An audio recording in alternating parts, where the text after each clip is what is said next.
চোখ হাতির মতো তুমি কথা বলতে পারলে?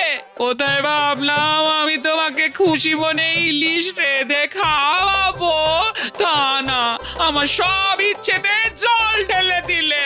ঠিক আছে গিন্নি, তোমার যখন ইচ্ছেতে আমি জল ঢেলে দিয়েছি, তখন আজ আমি তোমাকে ইলিশ রেঁধে খাওয়াবো। মানে তুমি রাঁধবে? তুমি? হ্যাঁ, রাঁধবো। তুমি আমাকে মাছ কুটে দেবে, আর তোমাকে কিচ্ছুটি করতে হবে না। আজ এর কি হলো? এরকম খুশি তো আমি ওকে কখনো দেখিনি। এই দেখো, এইরকম বোবার মতো দাঁড়িয়ে রইলে কেন? মাছের আঁশ ছাড়িয়ে কাটতে শুরু করো, আমি মুখ হাত ধুয়ে রান্নাতে হাত লাগাচ্ছি। ঠিক আছে ঠিক আছে, বলি তুমি ভালো করে হাত পা ধুয়ে নাও। হ্যাঁ, সেই ভালো।